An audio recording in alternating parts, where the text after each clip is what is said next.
going to scroll down a little in this. This website is the National Sustainable Agriculture Coalition, which is a coalition of non-governmental organizations, nonprofits, etc., who all work to support the food and farm system. It's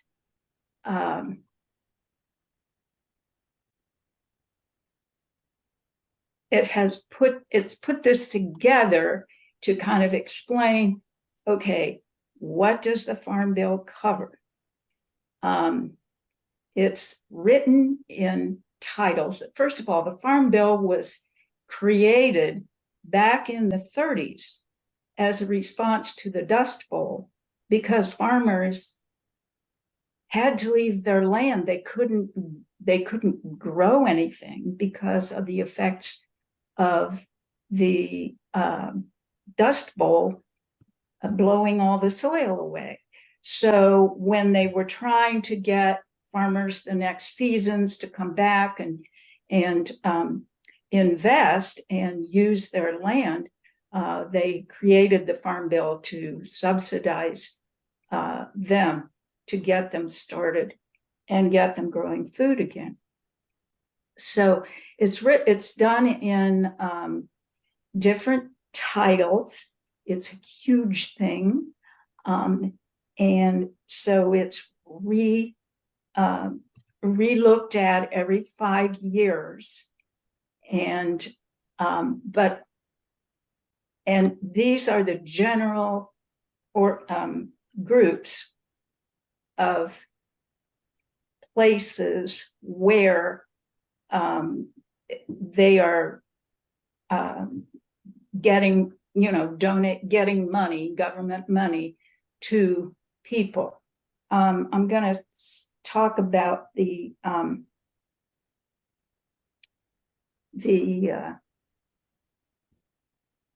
commodities, the 3 C's: commodities, conservation, and crop insurance, as well as the nutrition titles, which is essentially the nutrition program, SNAP and WIC, and those kind of programs that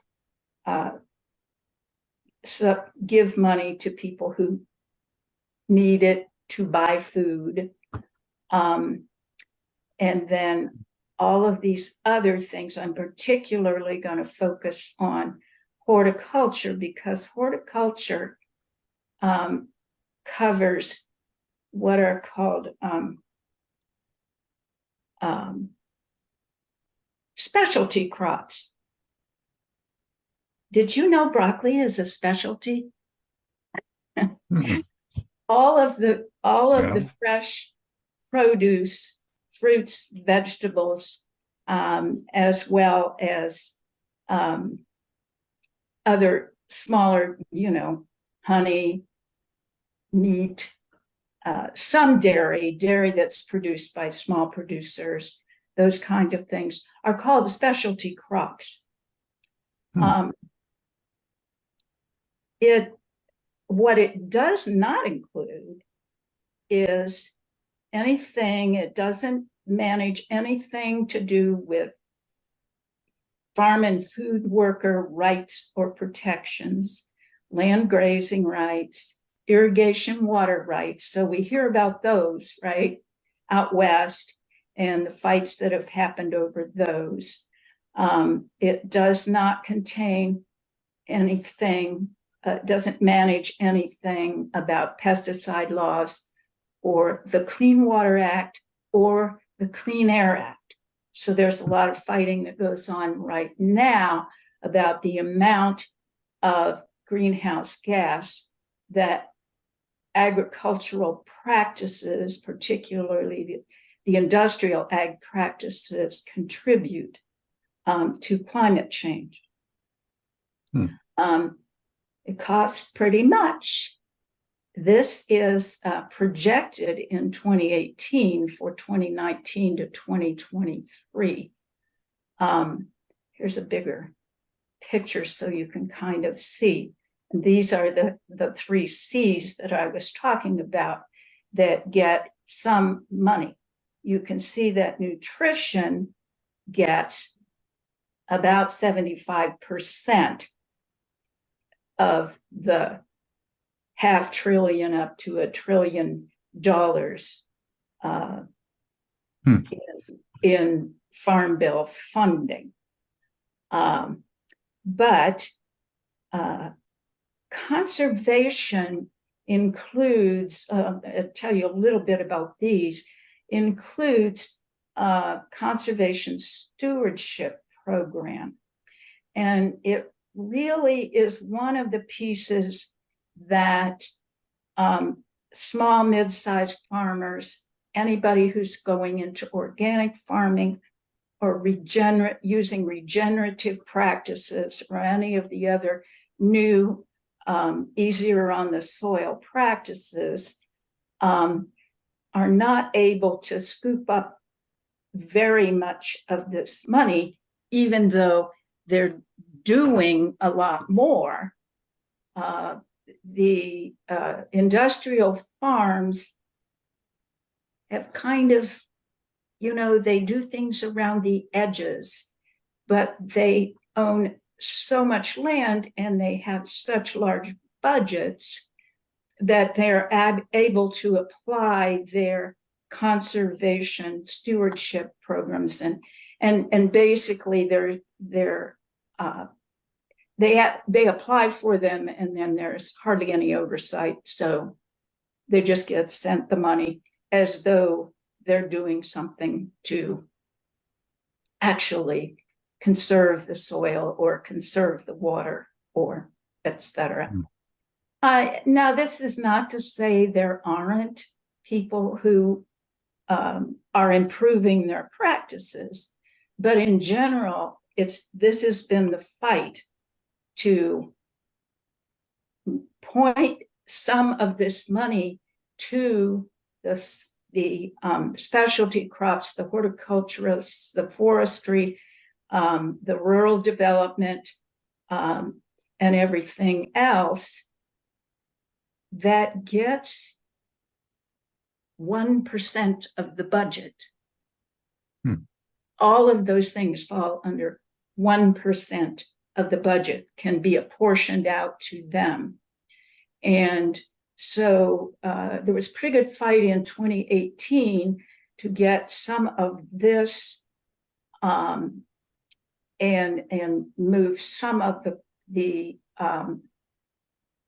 crop insurance money over so that it would serve these other aspects of farming and not just keep feeding back multiple billions to the industrial ag corporations, which are making plenty of profit. So, back to here. This link is also in the newsletter, the image, by the way. I thought I'd throw that in. So. Yeah. Right. Thanks, Dan. And the video, for that matter. So, maybe the video will work on your own. Yeah, it will. Computer, if you click on it. This is where I got into the weeds, as Dan was talking about. I started looking at the various resources that took me to how is Congress expected to get this process to work, distribute all this money, and do it with making some sense, or to support the actual farm systems. Most of the people that I work with, including the NSAC, are very interested in supporting small to mid-sized farmers, brand new farmers, et cetera, and so forth. And so learning a little bit about what that process would look like seemed important. So anyway, this is what Polly Campbell, who participated with me on another panel about this, she called it the civics lesson. Every 5 years, they go through this process. There's an ag committee in the House and one in the Senate. Each ag committee drafts, amends, and votes on its own version of the bill. Each full chamber debates and amends the votes on the bill. So the full House debates and, amends and votes on its bill. The full Senate votes on that one. And then they form a conference committee to combine the bills. And then it's brought to the full chambers for the floor vote on the combined final bill. And when it's passed, the bill is sent to the White House for the signature. So, but it's not over.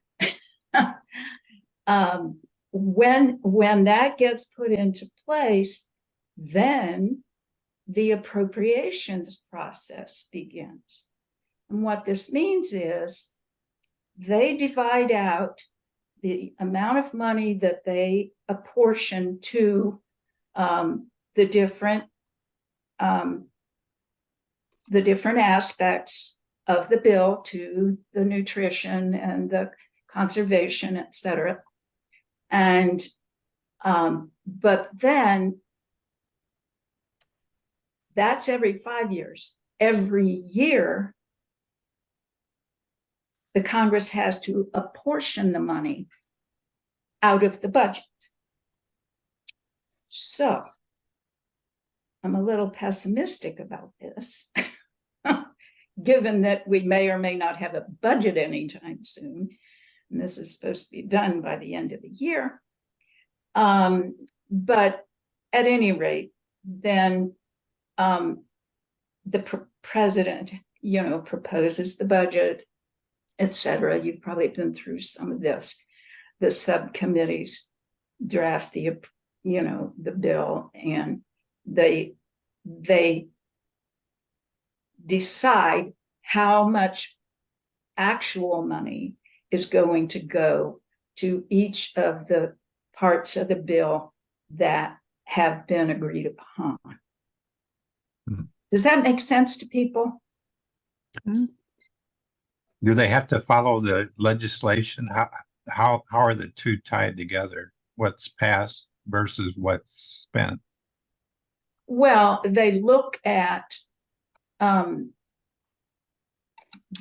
bill as the regulations are made and the rules are made, and then it's not going to have the money amounts in there. It's just going to say, we need to do this. And then when they go appropriate, they say, well, we'll give you this much money to do it. Okay, I see. There are suggestions. I think I read in here somewhere, like I said, I've been in the weeds for a month, that there is a suggestion in here that one of the committees had, it's down here, because appropriations process is contentious, this deadline is often not met. They pass a continuing resolution that maintains existing funding levels from the previous fiscal year to prevent a government shutdown, which we're a little familiar with.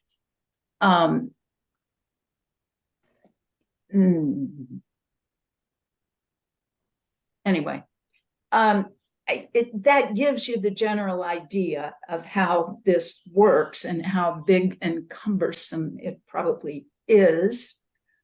And there's more, but I want to go on to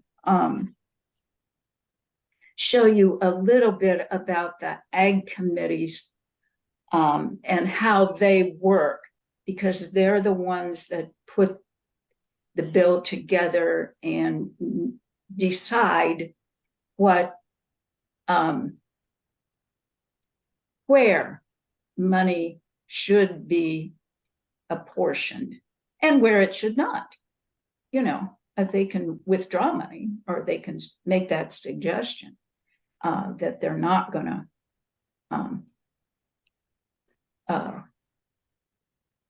put any more money into such and so. So this is, I was going to show you.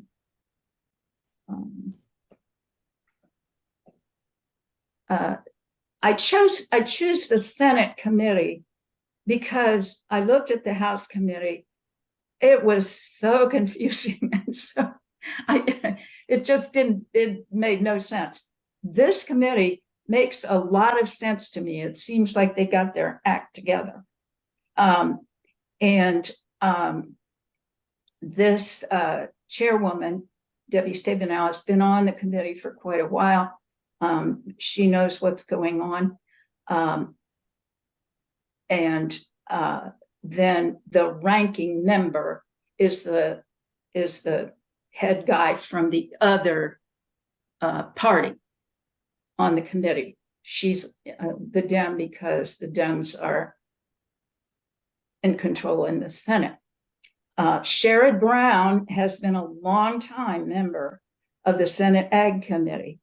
He works with the OFA organization here in Ohio. Ohio Ecological Food and Farm Association has been for 2 years. He has a staff member who is, basically full-time on this right now.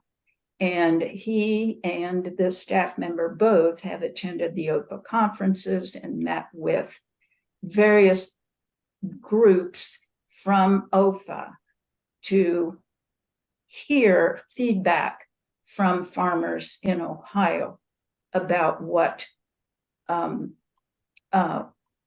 would help them and help the food system in Ohio.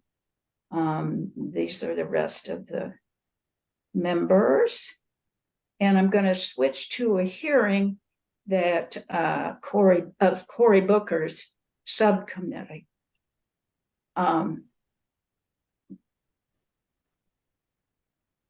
Looks like some pretty powerful people there. Yeah.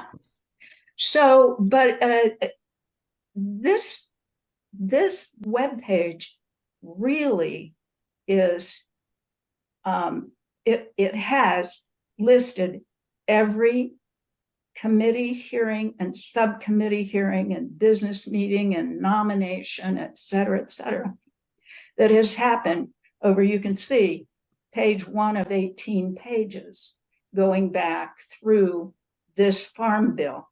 So you can see what happened. And the most interesting to me was when I looked at the witnesses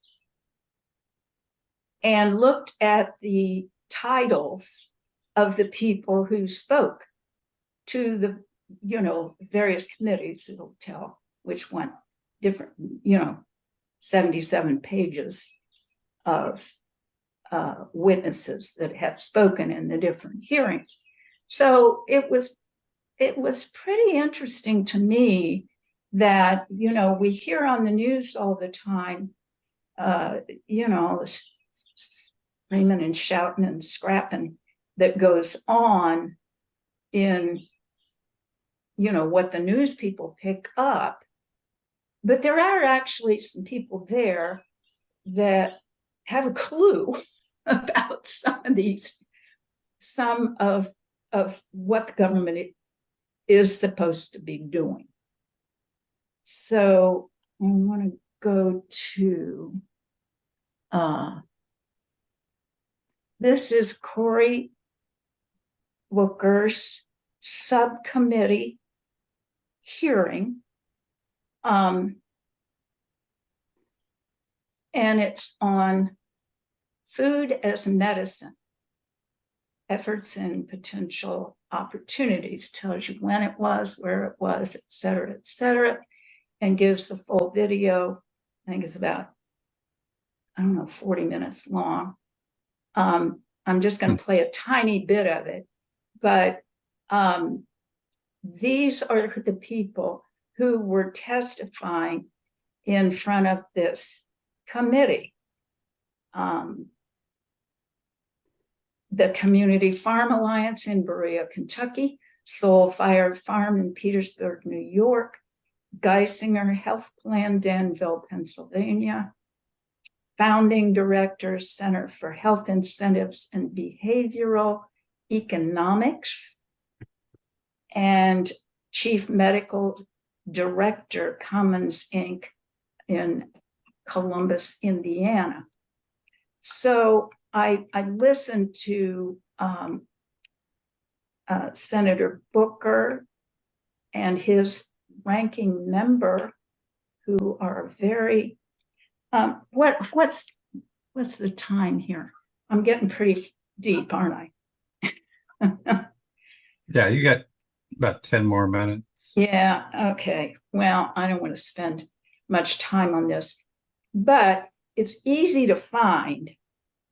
And can you hear this? Nope. I didn't hear the answer. No. No. All right. Well, we won't do that anyway, but this was one of the better ones, in my opinion. Some of the others were, boilerplate, corporate, et cetera, but there are people in Congress actually doing work. I just thought that was very heartening. So his Booker's, the thing they were addressing was a program. There are a billion acronyms in the Farm Bill.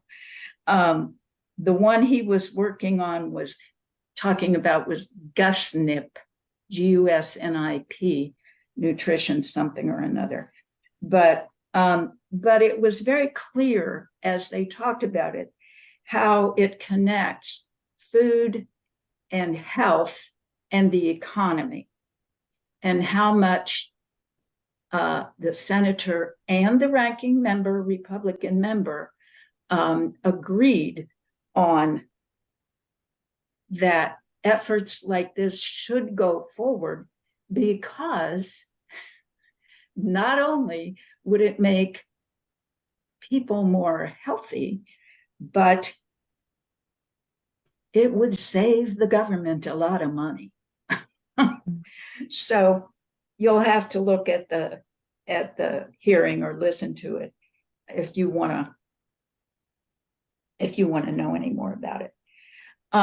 But this is what OFA has been working on for the last couple of years.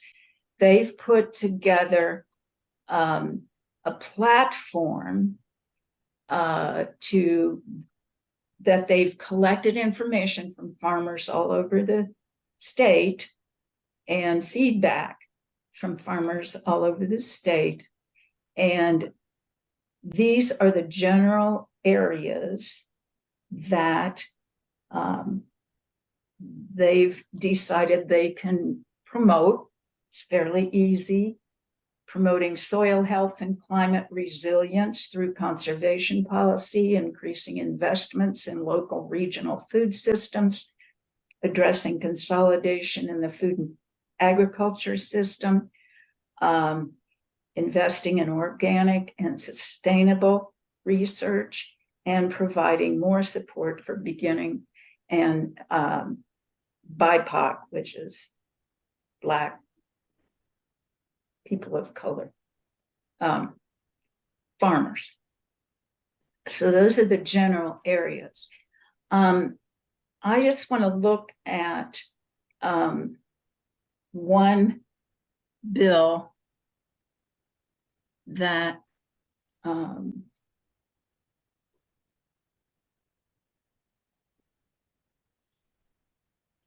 or one marker bill that they're tracking, so you understand what a marker bill is.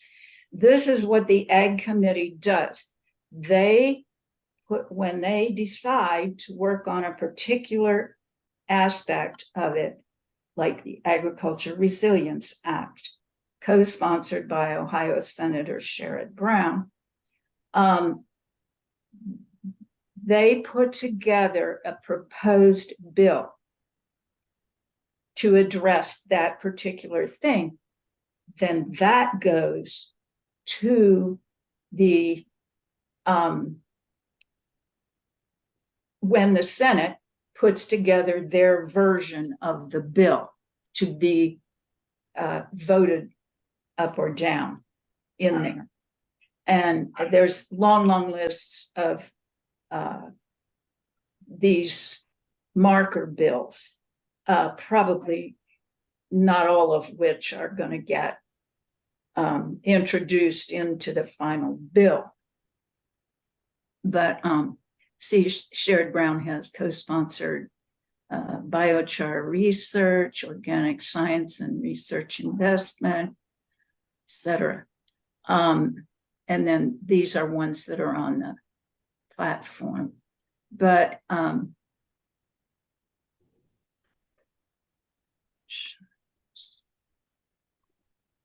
here's the one I wanted to show you because it's relevant here in Cincinnati. Supporting Urban and Innovative Farming Act of 2023. And all I wanted to do is show you what the heck it looks like on here. You know, part of the weeds thing again.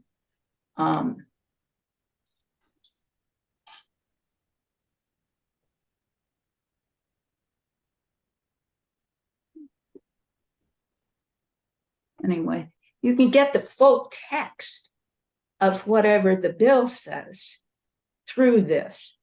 Now, Dan actually put a resource, a web page from the U.S. Department of Agriculture in the list of things to look at. I didn't put that in here. It's very involved, but when I went back and looked at it, I can see that it's very well organized. It gives you a good clue about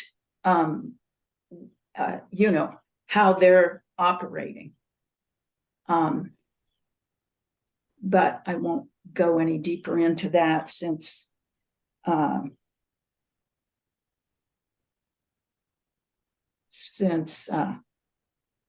is short. I want to go to another organization in the Cincinnati area that is working on this and showing a lot of resources here in the city for working on these issues that the Farm Bill is taking up. And primarily, I just want to show you how many people are interested in trying to make these things work. This urban agriculture report was put together by the Regional Food Policy Council, which is under the green umbrella. And it's a report that they put together for the city Office of Environmental Sustainability. Okay, so all these things are kind of working together. but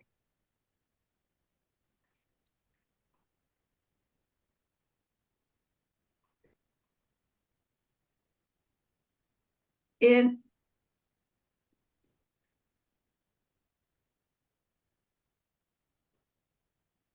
it's trying to understand change over time, expand our purview with equity as a focus. So equity in all things that have to do about food and informed decision making. And the reason that this is so important is because agriculture across Ohio is being highly affected by land use, meaning urban and suburban areas are using land that has traditionally been farmed ever since the pioneers cut down all the trees. And in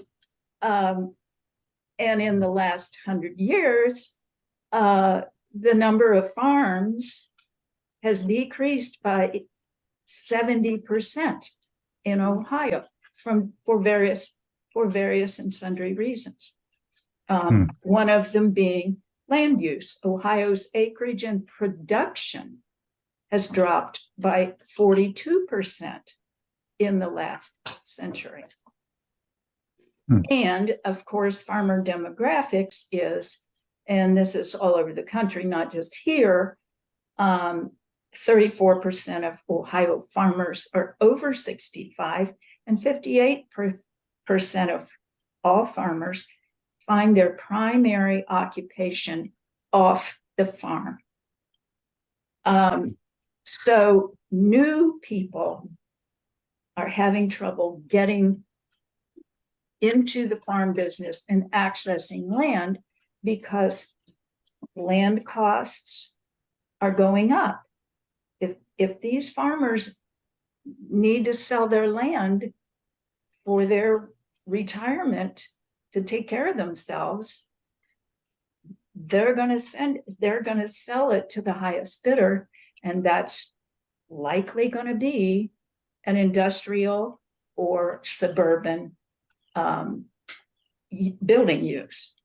So what a lot of these programs are trying to do is to find other places and ways to grow food in different areas, and also to provide a leg up for the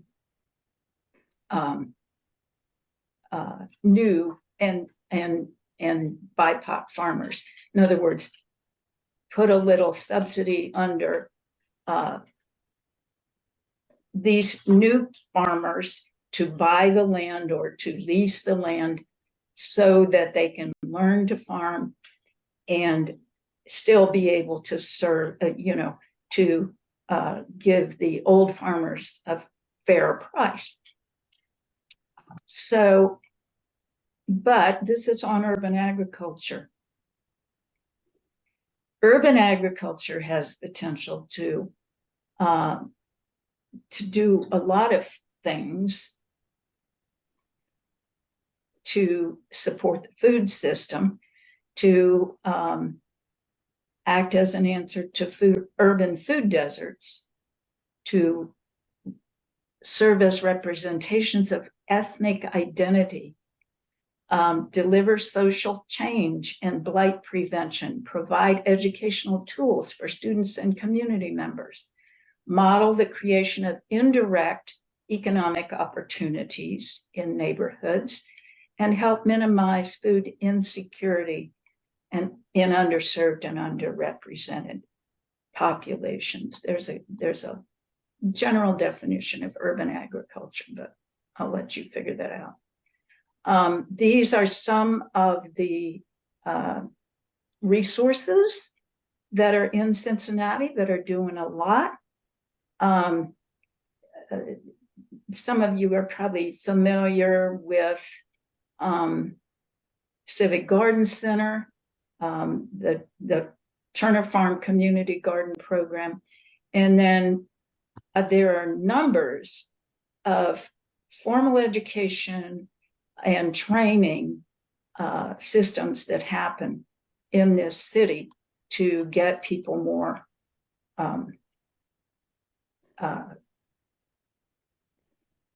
be able to participate more in the agricultural system and earn a living,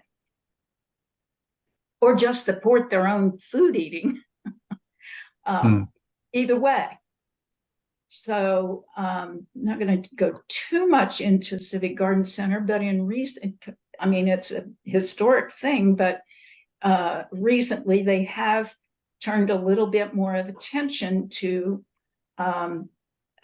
some agriculture education on their green space. Gamble Elementary has a school garden and training program, and as do any number of other both public and private schools in the area. I have to point this one out because I participate in the Price Hill Community Garden, and it's just fabulous. And when you look at the associations here in Price Hill, Santa Maria Community Services Women's Group, the women come over, they bring their kids, and they work in the garden. The farmers teach organic gardening. We emphasize collaborative work and shared harvest rather than people having individual patches to grow. But of course, you know, we all get a say in what gets grown in general. So we have lots of kinds of farm things, peppers, tomatillos, tomatoes, and various kinds of greens, because all the Hispanic people in the neighborhood are partial to that. So that's... Let me ask a quick question. So do you have a specific place in the community for this, or is it divided between different yards? No, or? It is located, it's run by Turner Farms, and it's located behind the brand newly remodeled Price Hill Public Library. So they can do family-centered gardening programs at the branch library. All you have to do is walk across the parking lot. And the Price Hill Rec Center is right down the hill. I mean, right down the hill, you know, in the same block, you know, 2 buildings away. And they have a community, or a people's garden and orchard project down there. And not only that, but those people come up, the workers, I haven't seen any of it's mostly elderly in the morning. Not that elderly can't, but many of the ones who attend the Price Hill Rec Center don't. But they get delivered from the food pantries and so forth. And so if they have stuff left over, they bring it up the hill and pass it out when we, you know, get our own harvest out of the garden. Now, let me ask a question going back to the Farm Bill. How does that connect directly to a community site like this? Well, it doesn't connect so directly, but the point I'm making is if you want to take some action in support of these kinds of things, there are ways to do it in the city, in the state, and at the national level. And all of these programs collectively are what it's going to get us out of this situation we're in. Okay. But I wanted to show what, the kinds of things that are happening around here as kind of the upside. Yeah. And the University of Cincinnati has an urban ag course, which is the department head is my colleague from the permaculture, Cincinnati Permaculture Institute. And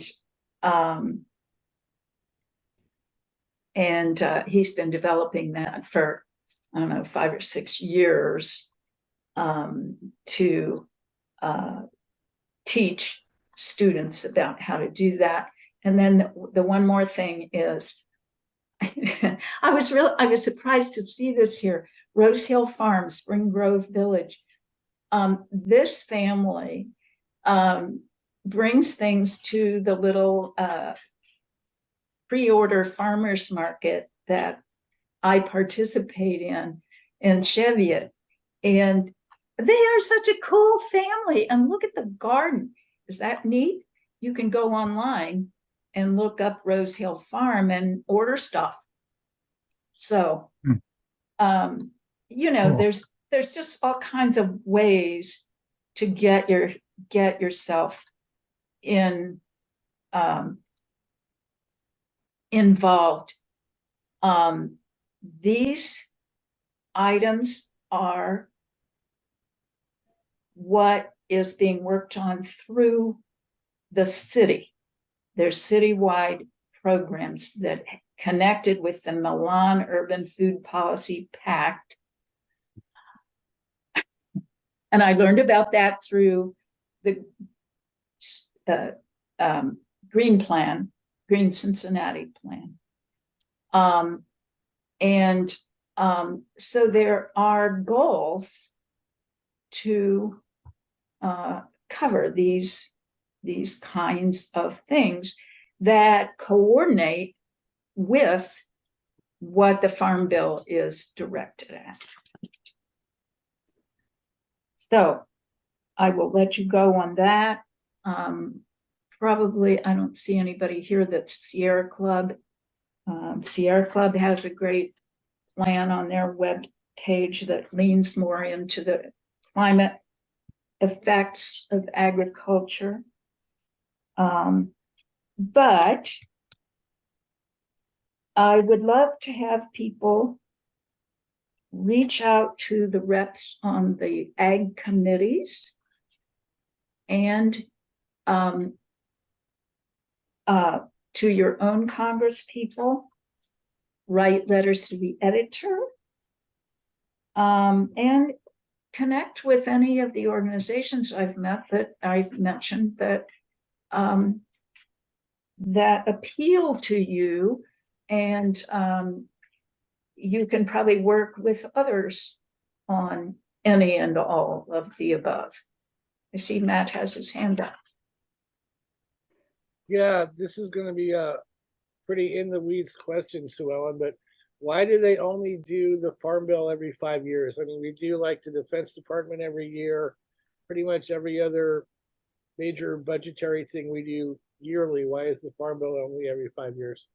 Well, they appropriate every year. Right. They simply rewrite and add or subtract focuses every 5 years. Is that to facilitate long-term planning or? Well, I don't know what the goal was originally, but that's, it's sort of, that's the way it's always been done. All right. Fair enough. Well, and it is a little easier to evaluate on something like this over a slightly longer term than a year. Wouldn't you think? Yeah, it just was interesting to me because the only other like that big part of discretionary spending that that's not entitlement programs is the Defense Department, and they do their budget every year. Well, do they? Yeah. I really don't know, um,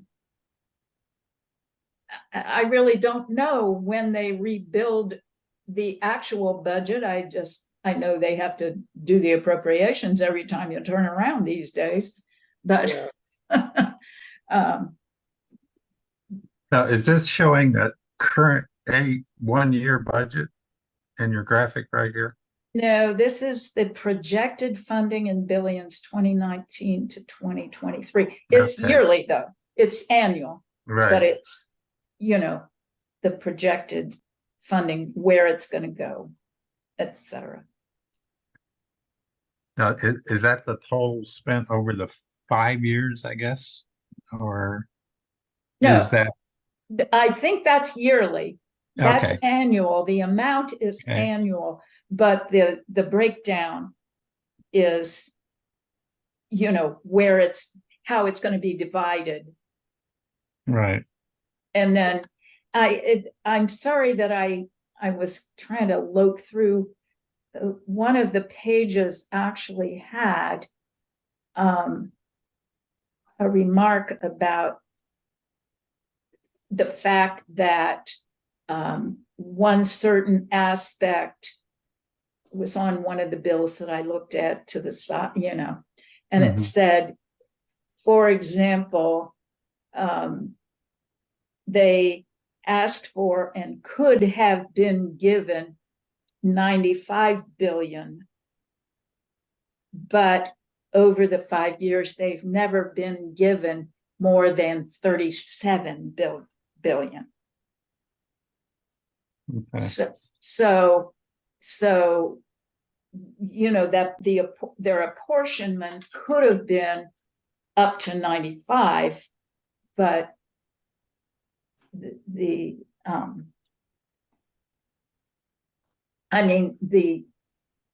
amount that was Provided. that would have been provided, that was provided, was never more than. So that's what happens every year. They go in and they say, well, can we give these this much? Can we give them that much? Can we give,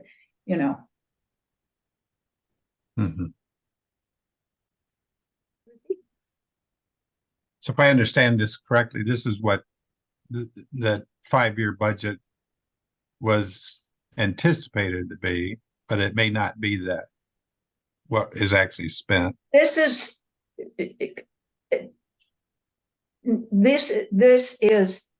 how it would be divided among these different pieces. And I believe it is annual. So that for the 5 years, it would have been. Oh, okay. All right. I see now. Yeah. Okay. But this is showing how it was supposed to be divided up. And the thing that all the people I've worked with is trying to do is to quit giving back to industrial ag to grow their biofuels and their corn syrup sweetener and their the stuff that they grow for export. They grow as much as they can so they can get all this money, and in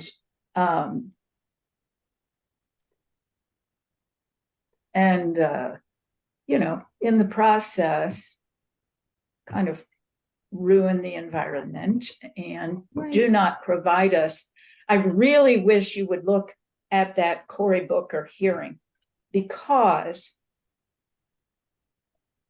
he goes into some very specifics, and so does the Republican Senator Braun or something like that. They go into very specific discussion of and examples of how the commodity foods are ruining people's health. Exactly. I was looking up, which I think this fits right in, because my father used to complain all the time, the government's giving all that money, and so they're growing all that corn. And it says here that $30 billion a year in subsidies go to farmers. And the main crops they go to, as you probably know, are corn, soybeans, wheat, cotton, and rice. So it puts everything backwards. Of course, they're gonna probably grow more corn. Not that corn is bad, but they're gonna grow more of it so they can get more of the subsidy money. And then and this started, by the way, it says in this, my wonderful phone says, started in 1930.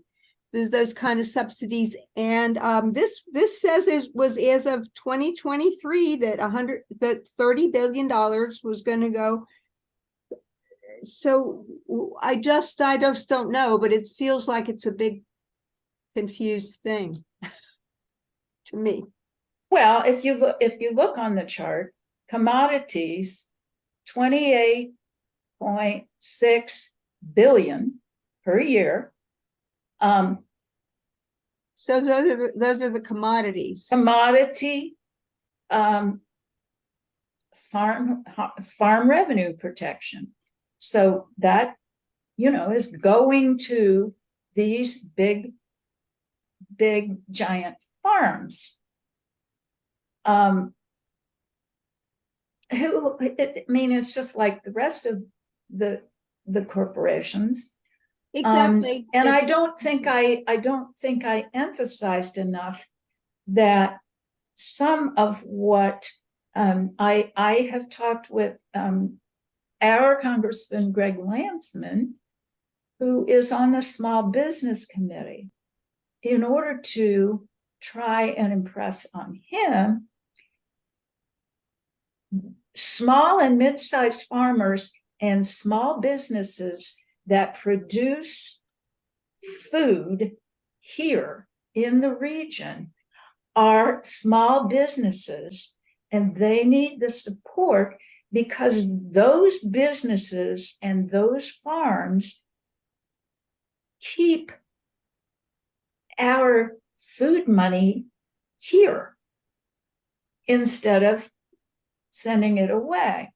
And the other piece about the commodities is that especially the corn is grown not for people food, except for the corn syrup, the high fructose corn syrup, but largely for animal feed and biofuels, which is a whole nother discussion.